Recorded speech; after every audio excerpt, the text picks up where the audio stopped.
Yes kabisa, murabibona rero ko igice cya mbere kirangiye, biracyari ubusa ku busa hagati y'ikipe ya Rayon Sport n'ikipe ya Gicumbi.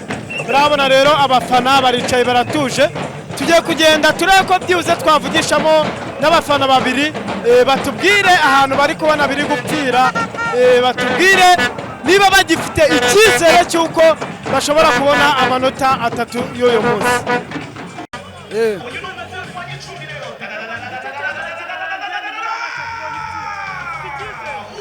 Icyizere kirahari, ekipe urabona ko yakangutse, yatangiye Gicumbi yatangiye nyine igora Rayon Sport, turabyiteze kuko Gicumbi n'ubundi yagombye kugora Rayon Sport, ariko turizera ko neza ko muri mita ya kabiri abatoza babonye aho bipfira, baracyafite amahirwe kuri bench, hari ibisubizo byinshi cyane, ariko ndagira ngo mbabwire ko ekipe ya Sport igomba kuza gukora impinduka muri mita ya kabiri, kuko mita mbere twasateye tubona n'uburyo bwinshi cyane ntago tubasha kubibyaza umusaruro, ariko mita ya kabiri ekipe nakeka ko abatoza babibonye bagiye kubaganiriza tube twabona icundura, kandi ndizera neza ko Gicumbi turayitsinda. Gicumbi ntago ari ikipe mbi, ni ikipe iri gukina neza, natwe turi abakinnyi bakina neza, ariko ibintu biragenda neza, ndizeye ko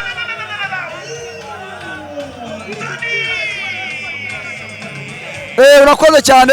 Ahantu birimo birapfira, urabona Foro Nganye ntabwo ari gukina ku rundi mwanya, undi mwanya gato uri kumubona kuri yagiye ku ruhande gukinira ku ruhande, hakabura wa muntu wa undi wo guhagarara neza imbere y'abadefanseri ku buryo agomba kugonga abadefanseri ba Gicumbi. Ubona ko ariho biri gupfira kuri pointe, ubona ko baro ziri kuboneka nyinshi imbere y'izamu. Foro Nganye ntabwo ari aba Foro Nganye wa wundi, ubona ko yagiye abaho amabaro meza, ariko ntabwo arabasha kubona icundura, ariko ndacyaka ko muri mita ya kabiri agiye kuganirizwa n'abatoza akaza yisubiyeho.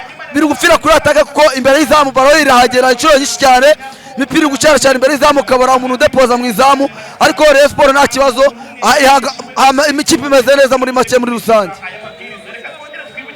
Amanota 3 uyu munsi arashoboka ko nta rikosa tugomba gukora, aya manota yarakenewe kuko Rayon Sport nta kosa igomba gukora, ko umukeba araturusha amanota 7, ubwo urumva ko tudatsinze twaba turi ko turabura amahirwe yo kuva ku gikombe, ariko iminota 45 ifite byinshi hishe, bigiye kugaragara ko Rayon Sport baromamibonye ko bagiye kuganiriza abakinyi bagaruke bave muri half time bameze neza, tubure ko twabona intsinzi. Hako intsinzi abakunzi ba Sport nkuko twakubise stade tukayuzuza, amahirwe menshi turayafite kwegukana amanota 3, nubwo Gicumbi ndabona itatworoheye, twari tubizi kuko n'ubundi bitugore, ariko byose birashoboka. Rayon Sport igomba kugaragaza ko ari ekipe nkuru kandi igomba kubyerekana, turabyizeye cyane.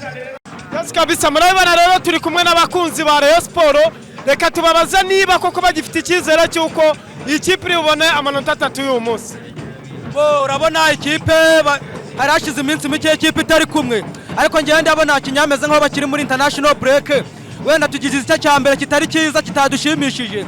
Abakinnyi bari gukina ibintu yo kugera yasubiza bari inyuma, bagenda bakina tutazi, ariko umutoza nagira ikintu ahindura mu gice cya kabiri, ntago mbona Gicumbi iri budukora amanota 3, ntago n'inota rimwe ntago ryadushimisha. Ndabona amanota 3 turi buyacyure, kuko umutoza niba ari ingingo wapanze abakinnyi 11, niba ari Romami ntago wenda ngiye nabashe kumenya umutoza apanze 11 arinde, ariko abakinnyi nibumvikana bagafata icyemezo nk'abantu bakuru, nk'abantu bakina ikipe nka Rayon Sport, amanota 3 turabasha kuyacyura. Bo nibiga umukino bamenye ikipe bari gukina ko ari ikipe nka Rayon Sport, bamenye ko ari gukina ikipe ntoya nka Gicumbi ishaka hari ikintu Gicumbi ishaka kubakira kuri Rayon Sport, nibirangaraho ndatekereza ko Gicumbi iri butuma ikipe igayika, ariko abakinnyi bamenyerane batsire kuko amanota 3 turakeneye. Bakame nahageze nta kintu ndi kubona, ngewe reka nkubwire naje riteguye ibitego ndi kubibura, ariko reka nkubwire mbabarira rwose Rayon Sport ungaragariza ibyishimo Rayon unsirira ibitego 2 ku busa. Ngewe Bakame nta kintu nyeneye ubu ngubu, ntabwo nta kintu ndi kubona, mumbabarire rwose mugira icyo munkorera rwose mudatuma munteragaye. Okay, ngiye nitwa Manuel w'Umureyo. Iyi kipe bayipanze nabi, ubundi defense itarimo Cimanga nta kigenda. Ubu Fari Nganye yagombaga kwatakana na Asumani iyi kipe bayipanze nabi abandi bakinnyi bari gukina ariko ikipe bayipanze nabi. Reka nkubwize ukuri njye narakubwiye ngo ntabwo nzavugira kuri izi mikoro ntari umureyo, narakubwiye ngo faze retour ya Rayon Sport ikipe yose nzahura nayo ni tatu ngira ngo abafana babonye igice cya mbere kwa kirangiye ari 0-0 ntacyo bitwaye. Ndashima Imana, ndashima Murenza Budara, ikipe yacu ari kuyubaka neza. Umutoza twashatse ntabwo twamubonye mutoza wa Kiyovu ariko hari